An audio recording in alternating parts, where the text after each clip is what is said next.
ராமநாதபுரம் மாவட்டத்தில் அரசின் பார்வையில் படாத கே கொடிக்குளம் என்ற சிறிய கிராமத்தில் வசிக்கும் இந்த தேன்மொழி கல்வி கற்பதற்காக தினமும் 4 மணி நேரம் நடந்து பள்ளிக்கு சென்று வருகிறார். தேன்மொழி மட்டுமல்ல, இந்த கிராமத்தில் வசிக்கும் சுமார் 109 மாணவ மாணவிகளின் நிலையும் இதுதான். மழை காலத்துலலாம் தண்ணியும் முள்ளுமா கிடக்கும், போக முடியாது. எங்கள் ஊரில் 2 சுடுகாடு, ஒரு சுடுகாட்டில் எரிப்பாங்க, ஒரு சுடுகாட்டில் புதைப்பாங்க. போகிறதுக்கு பயமாக கிடக்கும். எங்கள் ஊரில் ஒரு பள்ளிக்கூடம் இருந்தால் நாங்கள் பயப்படுவோமா?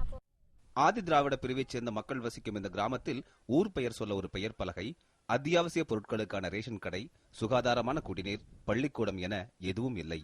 கண்ணு கெட்டிய தூரம் வரை கருவேலங்காடு மட்டுமே சூழ்ந்துள்ள இந்த கிராமத்திலிருந்து 4 கிலோமீட்டர் தொலைவில் உள்ள பள்ளிக்கு செல்லும் மாணவர்கள் மழைக்காலத்தில் படும் அவதி வார்த்தைகளால் வர்ணிக்க முடியாதது.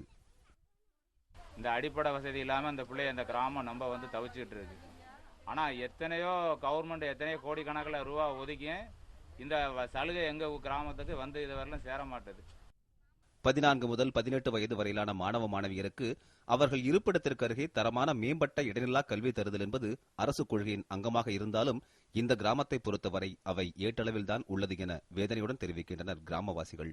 தங்கள் குழந்தைகளின் துயரத்தை துடைக்க கோரி மாவட்ட ஆட்சியர் அலுவலக கதவை பலமுறை தட்டியும் கூட எந்த பலனும் இல்லை என கூறுகின்றனர் கிராமத்து பெரியவர்கள்.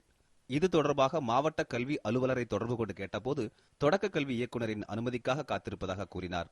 சுதந்திரம் பெற்று 65 ஆண்டுகளை கடந்தும் கூட அடிப்படை கல்விக்காக ஏங்கி நிற்கும் கொடிக்குளம் மாணவர்களின் துயர் எப்போது தீரும்? காலம்தான் பதில் சொல்ல வேண்டும். புதிய தலைமுறைக்காக ராமநாதபுரம் செய்தியாளர் ஆனந்தனுடன் விஸ்வநாத்.